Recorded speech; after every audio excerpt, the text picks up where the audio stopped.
Welcome to this presentation of the Rotary Club of North Bethesda, Maryland, USA. Our club was established in 1974. We meet every Friday morning at 7:45 a.m., and we often invite guest speakers to give presentations on all kinds of interesting subjects. Please contact us through our website at nbrotary.org. And thanks for watching. Our speaker today is John F. Ross, Director of Nourishing Bethesda. He will be introduced by North Bethesda Rotary Club member Daniel Moore. Our speaker today is John Ross, who's Director of the Nourishing Bethesda Food Distribution Program organized by the St. John's Norwood Episcopal Church in Bethesda. Since its creation last August, the Nourishing Bethesda Coalition has distributed fresh produce and shelf-stable groceries for nearly 330 households every week at the BCC Rescue Squad. Our club participates with transportation once a month and is proud to support this effort.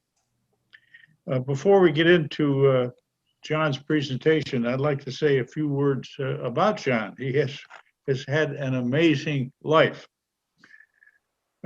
his life of adventure. On assignment, John has dog sledded with the polar Inuit of Northwest Greenland. He's lived with nomadic reindeer herders in Siberia. He's chased scorpions in Baja and dived 3,000 feet underwater in the Galapagos for the Smithsonian. He's gone technical mountain climbing in Siberia for the National Geographic, and he's explored old castles in Europe for the Discovery Channel.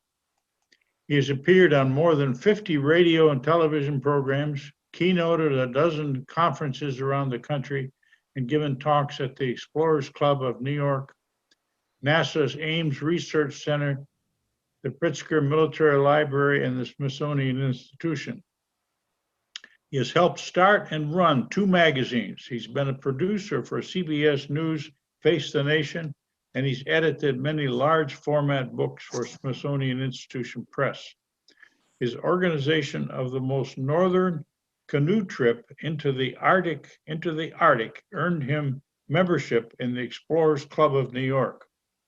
For his television documentary work, he won a national cable ACE award. Before we go on, I want to point out that he is also a man of letters. His most recent book is Enduring Courage, Ace Pilot Eddie Rickenbacker, and the Dawn of the Age of Speed. The Wall Street Journal called his previous book War on the Run, the epic story of Robert Rogers and the conquest of America's first frontier.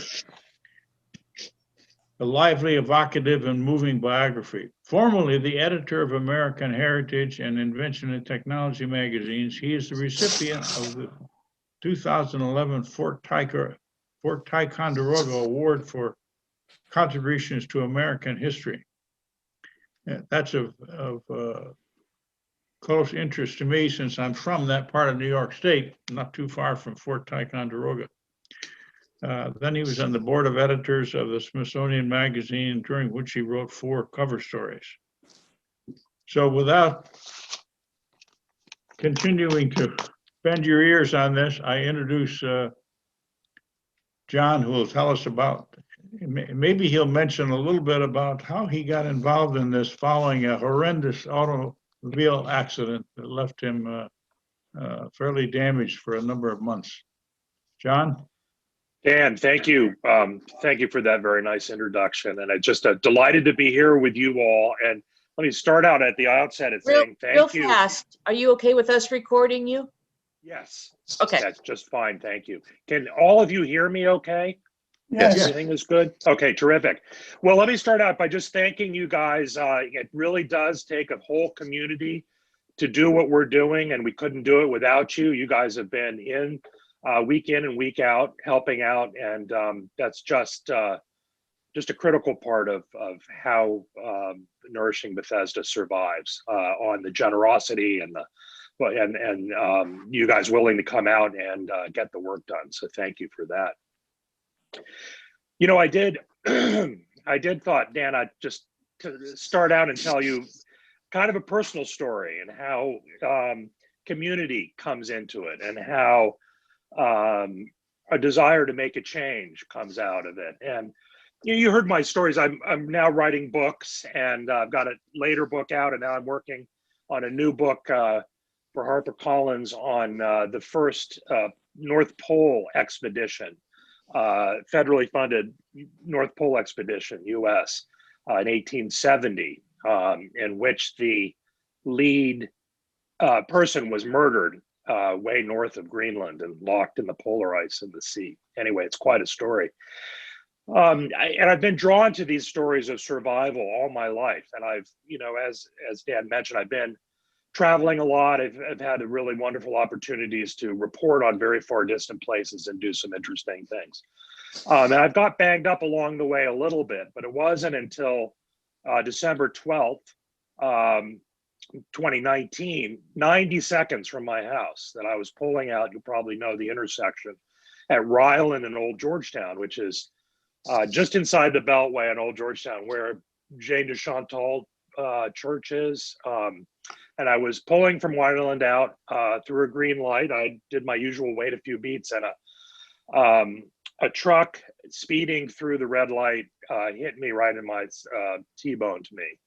I woke up in the hospital in Suburban and began a journey that has taken me here today. I was about a month in the hospital. I was intubated. I had tubes into my heart, into my lungs, and I broke my pelvis in 14 places and 6 ribs and my legs, and I bruised my kidneys and my heart and my lungs, and it was a close call for a while.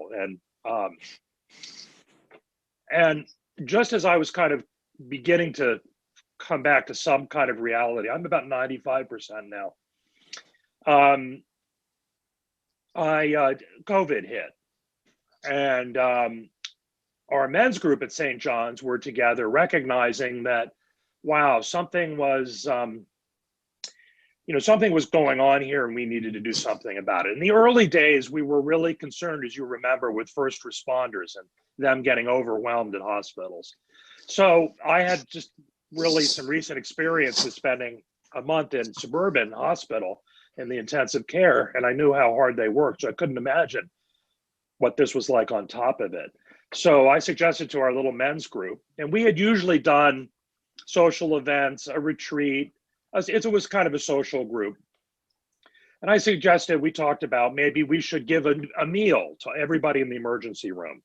The doctors, the nurses, the receptionists, everybody. And then we'd write cards from the community, thanking them for really, just being there for them. So we had to raise about $700. That's what it cost for about 40 or 50 lunches to be delivered. And we started raising money. And we raised $6,000 before we knew it. And again, not a huge amount of money, but order of magnitude greater than what we had expected. So with that, we thought, wow, we have to think about what we want to do with that. And it launched a whole range of things that we did. We gave masks to the police who needed N95 masks, to the hospital. We started a mask making campaign to give to Montgomery Hospice that needed masks. We would provide to people who wanted to sew masks, fabric and things like that. We gave hand sanitizer to ride-on bus drivers who nobody was paying attention to. We gave hygiene packages to a hub in Gaithersburg, believing that being able to clean your hair and clean yourself was a very important part of dignity, of human dignity, and people couldn't afford that in COVID, and so we were helping on that. So we really started getting in and blowing through all of that as I was kind of coming to grips with what had happened to me.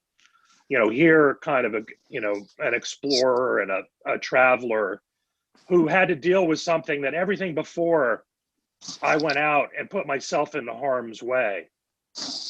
And I could very easily accept, well, if a storm came in or something happened, that was my fault, or, I had this was something that I had voluntarily engaged in.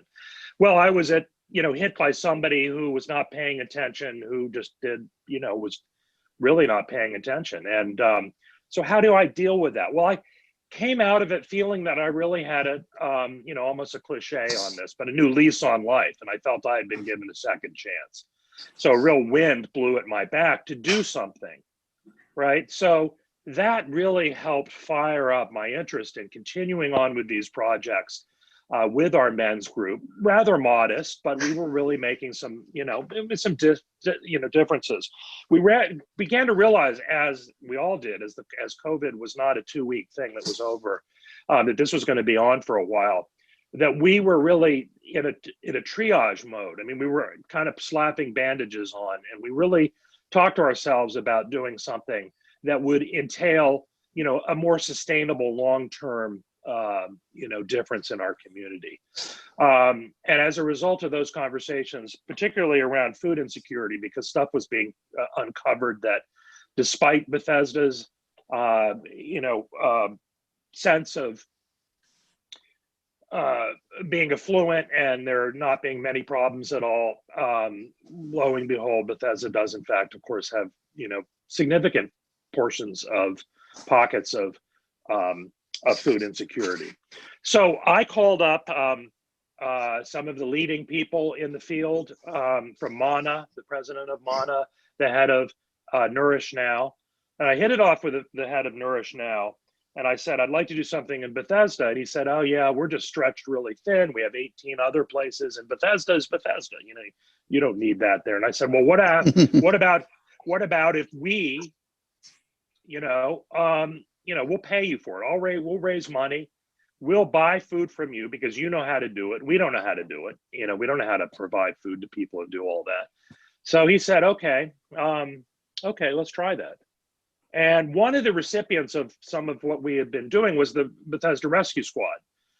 We had provided some meals to them. They're nonprofit, and they were having in COVID a difficult time getting their volunteers to come in, and and it was just hard. And they came in and they would have to go out and buy food for lunch or dinner. So we provided a bunch of lunches and dinners for them, just so that they could, and nice food, so they could have something to look forward to and be around, and honoring again the first responders.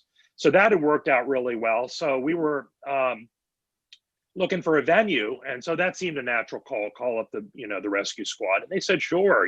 So we set up in the middle of August, kind of a modest food give out. I think we kind of ordered 125 boxes of food. Nourish Now did it, kind of had boxes, so they brought it, and we had a traffic jam and ran out of food. It was 1 to 3, as we always are at Friday afternoons, and we ran out of food almost immediately. And I found myself going in this situation from car to car, explaining why we didn't have enough food. So right off the bat, the need overwhelmed us, and so we started building up a little bit more, food, fundraising and things like that. And about, I'd say in October, November, I was standing outside looking, and it's really lovely to see the cars line up, and it's when everything is moving, and the volunteers are putting food in the car. There's a real rhythm. It's really lovely to see. It's really just people are smiling and waving, even with masks, waving at people, and talking. There's a really lovely feeling going on there. I was talking to, and a vice president of the rescue squad came out and was talking to me, John Pentavolio, and he was a long-term volunteer there, as they all, many of them are. And my accident came up, and he said, well, where was that? And I said, well, Ryland and Old Georgetown. And he said, was that in the middle of December? This was, so what, 9 months later? And I said, yeah, December 12th at 3:47 p.m., if you want to know. And he said, well, yeah, I remember that. and he picked up his phone and he started punching. And he said, "Do you want to meet the guy who cut you out of your car?" And he's inside, and the rescue squad. We were outside the parking lot, and I said, "Sure," and sure, And you recall, I don't remember a thing. I woke up in the hospital. I don't remember a thing, and quite frankly, I didn't spend very much time thinking. I don't remember the accident. I quite frankly don't want to think a lot about it. So I had no recollection or no knowledge of what happened. So we walk in. And walk over, and this guy in his 30s with a bunch of tattoos, nice guy named Sean Pennington, he comes up to me and recognizes me. And I've never seen him before. And he is the guy who's the head of the 5-person crew that drove in and came to my crash site and got me out of my car. And he says, "John," and I evidently they were, clearly remembered my accident because I guess it was not a pretty one. And so he says, "You have a second? Come over here a second." He pulls aside we go over one of the trucks. You're in this huge bay, and one of the emergency trucks. He pulls the panel open and he pulls a drawer out, and it's filled with wires and all along tubular metal arms. And he says, "Well, this is the jaws of life that I used to cut you out of your car." And and they take a picture of me, and I look like I just saw a ghost, kind of thing. And I guess I kind of had, So, and he said, "Well, yeah." And I said, "I just want to thank you guys, And he says, "Well, so often nobody thanks us." Large part because nobody knows. They dropped us off. They didn't. I guess privacy issues. They can't find out if I lived or died. They didn't know. So I got home and I said, "Well, I have to do something for them.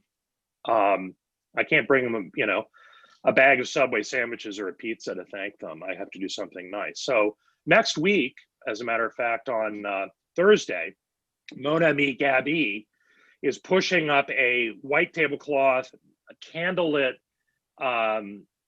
lunch, 4 or 5 course lunch in the bay, with all the trucks and the emergency as a thank you. So we're coming together, the restaurant, me, to thank the rescue squad. I think I'm kind of a proxy for people thanking them, and going to give them a check and all like that.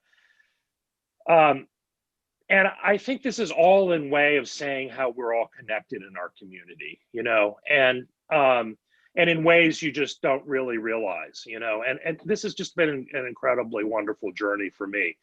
The rescue squad, of course, by lending us our space, there is so many logistics involved in putting together something. So we serve, as Dan mentioned, about 335 families.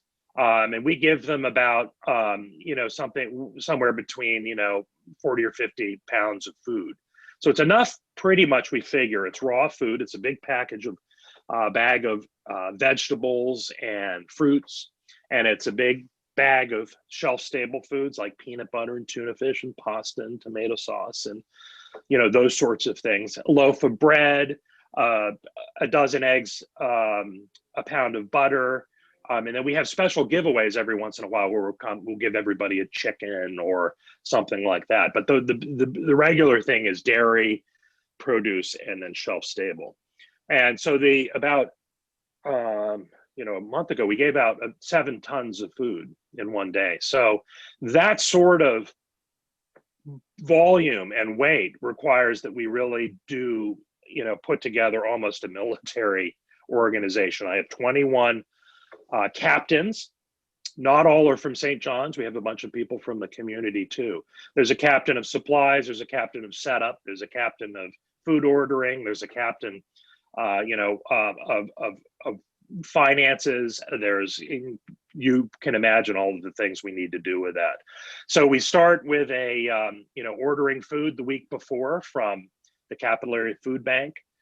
We get a subsidy from the county for some of the food. And they have a wholesaler that they work with, Stanley Food. So we order food from them. And then they have a wholesaler produce person. And so from those 3 people, we order Food, we try to mix it up. So I'm very involved in trying to give people a real mix to keep it interesting. But this is really solid food. It's not past its prime. It's food with dignity, we like to say, that we really want to give food that you and I would want to eat. And so we do that. We have packing on Thursday night before our Friday distribution. And we gather a bunch of people and we have these great pallets of cans of corn and, you know, peanut butter and you name it. And we have to unpack those and then get them into bags. So we have kind of an assembly line, and we have actually great fun doing that. If anybody's interested in that, Thursday night is kind of a lot of fun to do. It's kind of almost a social gathering too, as we walk around and fill our bags for the next day. Then on Friday morning, I have a transportation team that comes to the church, picks up all of the food and drives it over. And you guys know about that firsthand because you guys have been wonderful doing that. That's a critical part of, you know, the smooth running. And as you know, it's a lot of food.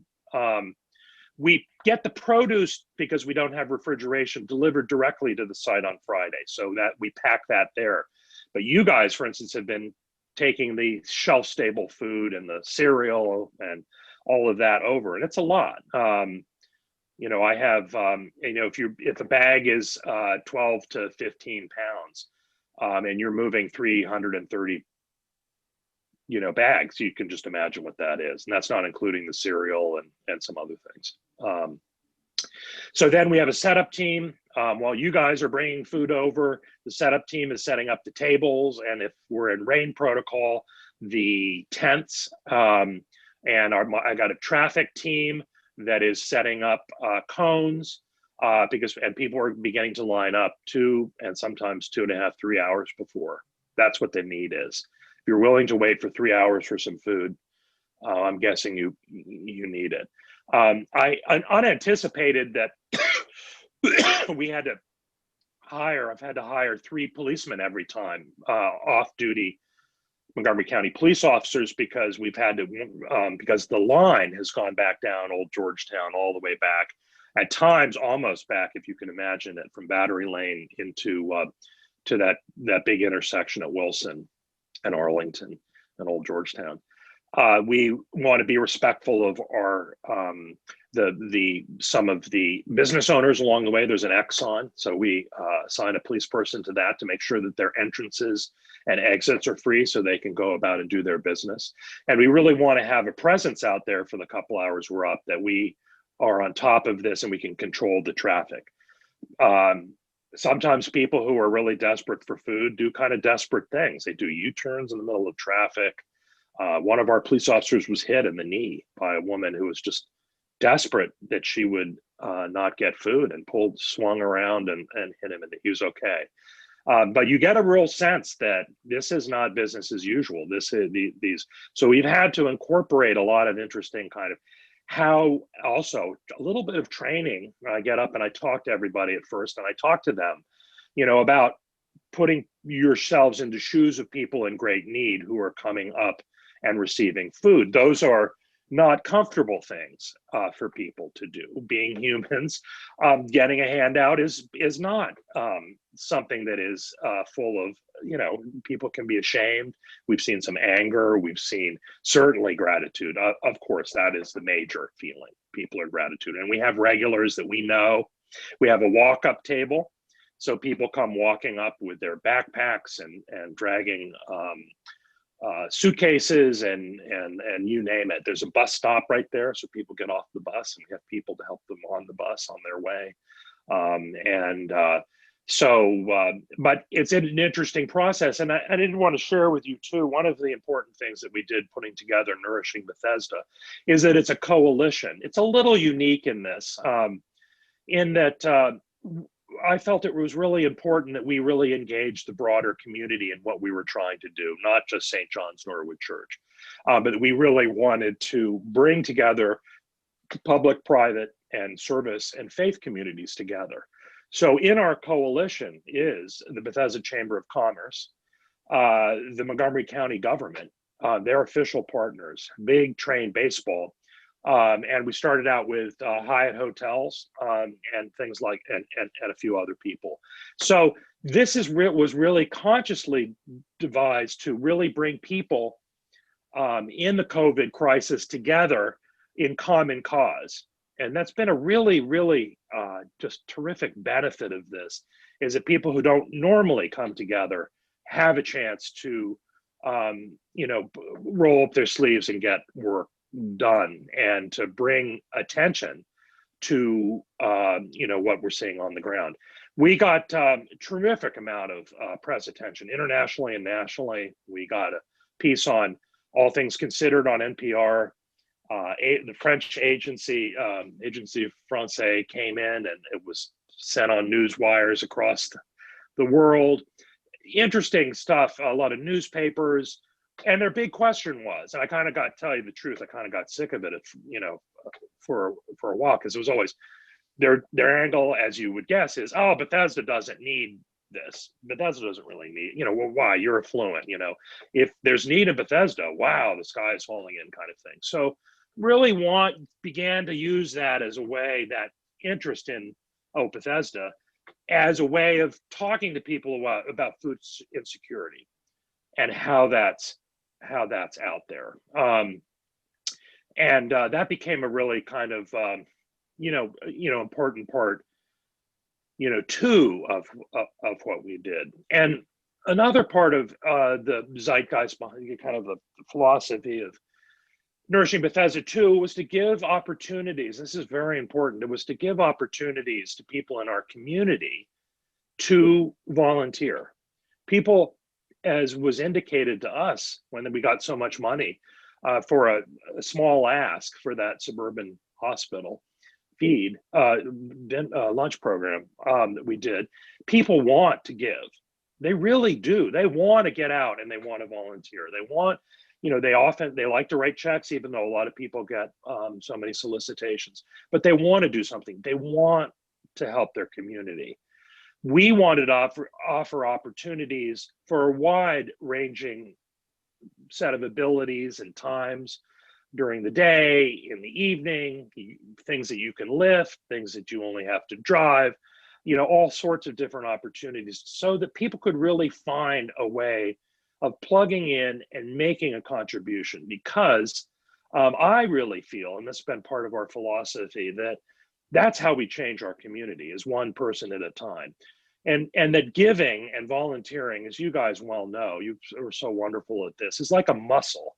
You got to use it, and it gets stronger. And if people can get the taste of how much you get back more almost than you're giving when you volunteer and you give, that, man, what happens is we become a community that is empathetic, that is caring, that takes care of people.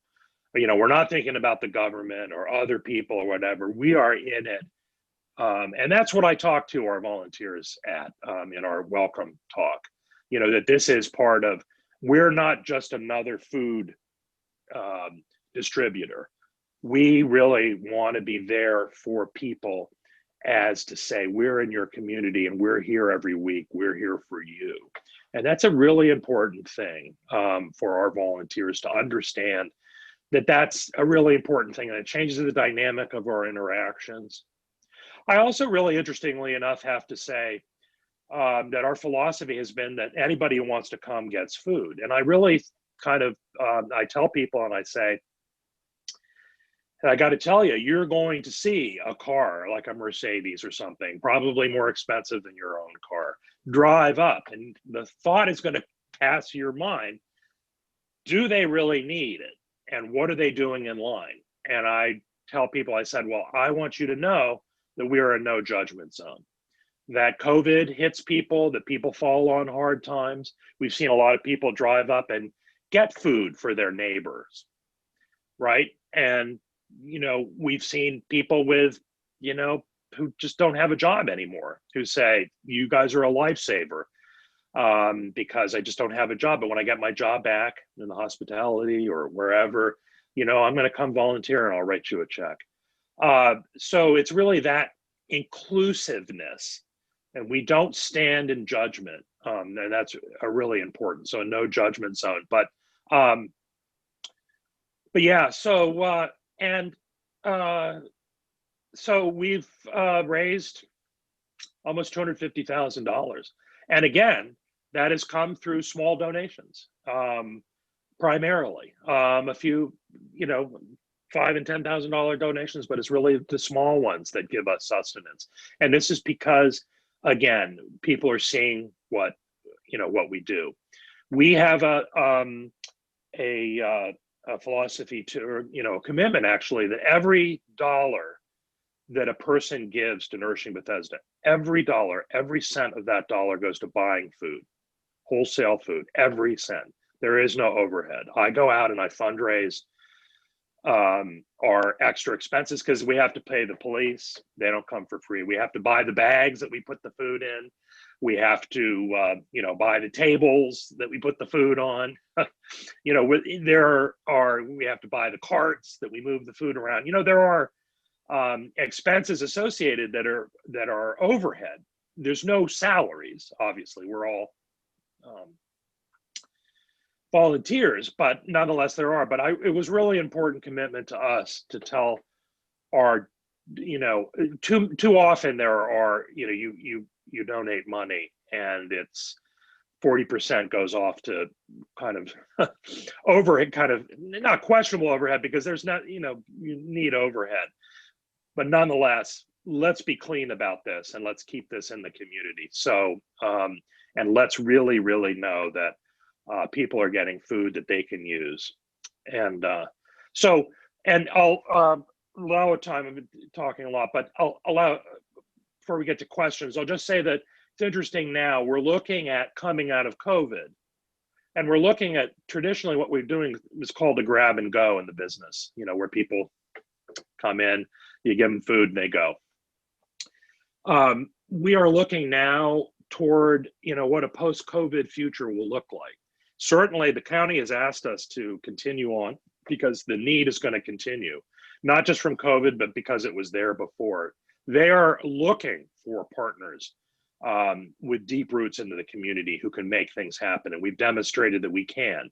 So we've become a valued partner with the county, and they really want to have us continue. We are always wanting to make sure that we are getting to the neediest people. Sometimes those neediest people, they don't have cars, they're not getting out. So we've been looking at getting out we have a new initiative to get to Waverly House. And if you guys know where Waverly House is, it's near the Roundhouse on Theater on East West Highway, right smack, right in the middle of Bethesda. It's 150, high-rise, 150 family apartment complex. They speak 16 different languages. The average income is $10,000 to $11,000 a year. It's a senior, 62 plus, though it skews a lot older than that, housing complex. A lot of these folks can't get out. How do we get to them? We're working with the resident manager through the county to identify and to work with different languages. That's been a crazy thing too, 16 different languages. And 50% of them are a combination of Russian and Mandarin. So these are kind of issues that we're kind of facing. How do we get food? How do we communicate? And what do they need? Families are now, they're not just nuclear families. They're all kinds of different, shapes and sizes. And we're working to think about how we can be more culturally sensitive to food and how we can actually establish more long-term relations with people. And perhaps also to serve, to help them get other services that they need. We wouldn't necessarily provide those, but we can certainly help facilitate what they call wraparound services to get it. So you can tell I'm beginning to use some lingo. These are words I didn't really know not that long ago. And as I say, I still have a full-time job, but this has been just a very gratifying thing to really get going, and primarily because we didn't know we could do it at the beginning. We didn't know that we would get the money. It costs something on the order of $10,000 a week to do this. So it's not an insignificant every week, $10,000 to $12,000 with expenses to do this. So it's really something that is take some focus and work. But I've been just so amazed when you ask, and even when you don't ask, what comes up. People will come up, and I'm standing on Friday, kind of overseeing things. And people will come up, and one guy gave me $700 in Safeway cards. He just handed it to me and said, "You guys are doing wonderful work here." And I said, "Well," he's walking away, "What's your name? Do you want, can I communicate with you? Can I thank you?" No. It's fine. People just hand me $100 bills. They don't know me from Adam. It's extraordinary what this can open up with people. And I think that that's, for me, the real gift of all of this is the generosity that is all around us. And it's just lifts me every day. So anyway, yeah, I have much more to say, but I thought maybe if you guys had some questions to talk about, we could try that. Thank you. Thank you, John. That was very, very interesting, and thank you so much for all the work that you do. Food insecurity is certainly something that plagues, I think, every community. So any questions for John? I'd like to make an observation. We watch news every day, and most of it's bad. And it's so good to hear the good news of what's happening in our community. Thank you so much. John, excuse me, go on, Salt. well, this is wonderful. I mean, it brings up so many things, that assumptions, Bethesda, Montgomery County, and so on. In fact, Reverend Anders is a friend, and I work with MCMF, Montgomery County Muslim Foundation, and we have been doing this throughout the pandemic. And the feeling is very similar, 500, 600, 700 people lining up for food. We do it every other week, and thousands of pounds of food is given away, but the need is here. So, I mean, if we have to be impressed, I think John is the right ambassador, that there's a tremendous need for all of us to get involved monetarily, voluntarily, and so on. But thank you. God bless.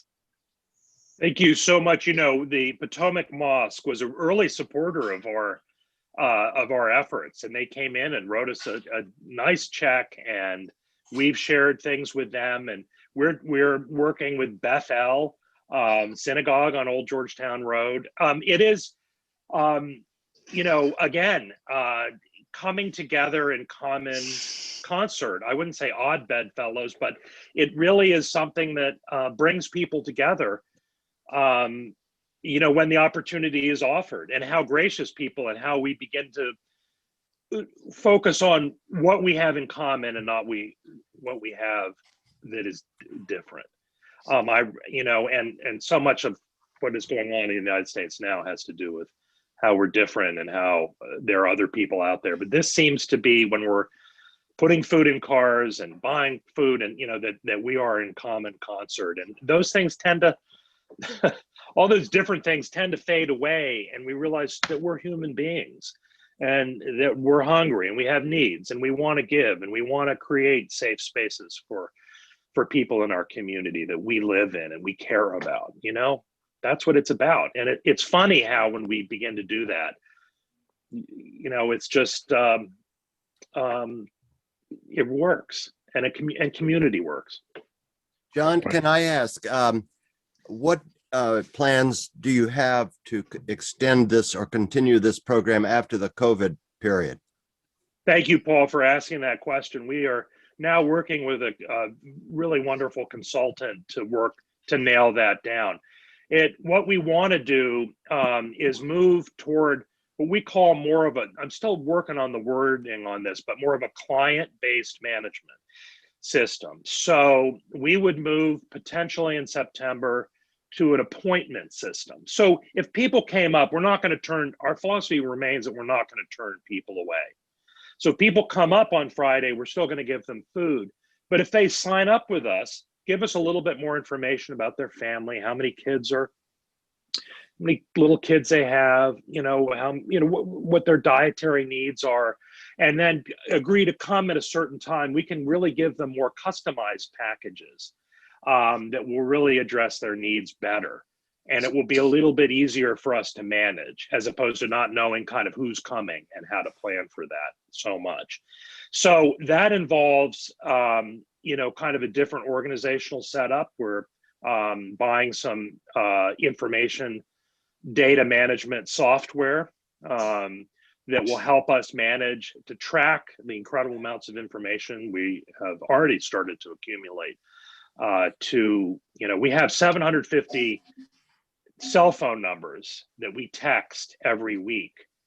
These are our recipients, you know, about updating them about, you know, what we are, you know, what we're doing, whether there's a rain delay or what kind of food we're going to have, to remind them of the hours. That's what we're thinking about doing, right? So we'll still have this thing. And then we're also going to reach out into the community. I mentioned Waverly House. There are other pockets of smaller groups of Section 8 housing in our area. Obviously with low incomes, seniors seem to be a particularly big part of that. So we're beginning to evaluate our relationship with seniors on fixed incomes who are, you know, now there does not appear to be starvation. We fortunately seem to handle that in our country. Food insecurity means you really are not quite sure where you're going to get your next meal, and you don't really have reliable access to safe and healthy food. So trying to kind of erase that in our community and to do it better. So in answer to your question, we're going to still be doing that kind of grab and go, but we're also going to be reaching out into stubborn pockets in our area where there are people who are living in, you know, in fear and in concern and anxiety, and get food to them that is as culturally appropriate and as customized as we can. Great. Awesome. Well, thank you, John. I know we're at the bottom of the hour, and if you can stay on for a little bit longer, I think we have a few more questions. I'd be happy to. Okay, awesome. And I know we have a few folks that probably need to leave, so do not hesitate to feel if you need to scoot out. And for those that are leaving, have a great week. So we'll continue on. Kevin, I saw your hand go up. I just wanted to give a shout out to, I think it's Bill who runs the transportation. Yes.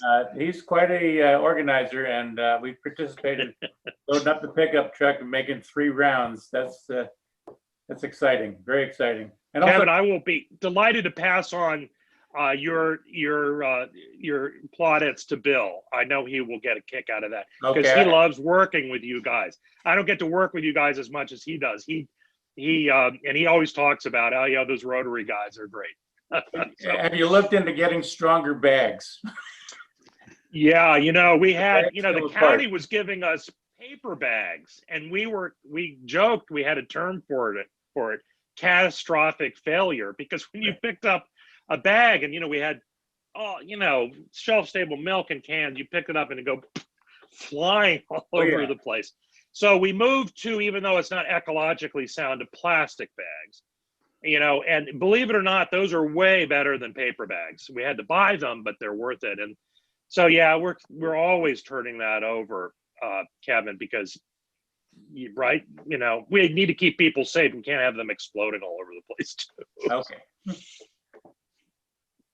Yeah, those plastic bags are much easier to pick up too and put it in the cars. Yeah, and you can tie them and you can do. So I did have a question for you. We got an interesting thing, and this is again talking about the, you know, kind of grace. The Mormons approached us, the LDS Church, and said that they would give us some food. They have they operate these warehouses, they gave us, and then this, you know, so I wrote a grant, and they said yes, and they're giving us $10,000 worth of food, which are pallets of, again, peanut butter, shelf stable peanut butter and tuna and fish and all like that. And they're open in Upper Marlboro at a warehouse, and I've got to get that food from there to the church. And they're open kind of on a Saturday from 11 to 1. And would you guys be open if I put a call out to anybody who wants to come and grab, use their vehicle to load a few cases of food one Saturday afternoon, Saturday midday? Certainly, we would be ready to do. Oh, that would be great. Okay, well, I'm going to mention to Bill about that. And what we would do is would have some helpers to load cars and then helpers on the other end at church. I've got to organize that. And, so be a little bit of lifting, but not a whole lot, it would be mostly great to get a number of vehicles there so we can spread the joy. Thank you. Actually, LDS has been very helpful. They have a big bank of volunteers. When we do our food distribution, and we literally do 700-800 on each occasion. And these young people, high school seniors, first year college, wow, man, in my late 60s, I couldn't manage with them. Very, very, very charming, tall, from most of them from, Salt Lake City areas and so on. They're really very helpful, very active. We just have some signing up right now. We have some missionaries and we have, all that. So that's really kind of exciting. They do have which is really wonderful. They do have, the missionaries have it's interesting. One thing I had to deal with is we have to keep politics and religion out of the picture pretty much. There's, obviously I'm from St. John's, I'm Episcopalian, and what we do is really in accordance with who we are, and our faith and all that. But this is not a matter of converting people or doing any of that kind of sort, or political statements. I had to turn away a guy wearing a Trump hat, and we just don't have any room for that kind of in what we do. And but I was happy to see that the missionaries too, they're not allowed to talk about their religion and all that unless you ask them. So right. But yeah, it's really interesting the kind of volunteers we'll get. So whole church communities will come out. You guys, we've had the Metro, Rotary, we've had some other civic groups like the Kiwanis. We've had on June 18th, 15 off-duty Montgomery County policemen are going to go do our 12 to 3 thing. So if you guys you guys are inclined, come out and volunteer en masse. It's really fun. That's when we pack the produce and then we put it in the cars. Come out as a group. We're encouraging people to do that as a group volunteer, because with COVID, still people are a little nervous about getting together, and we're outside, we have a great kind of a group event. And then, it's a nice chance to, it's not really hard work. So, but it's steady and it's there. So people get a chance to chat and, compare notes, and it's kind of fun. So. Have you thought about a way to get some of those plastic bags back to recycle them from the recipients?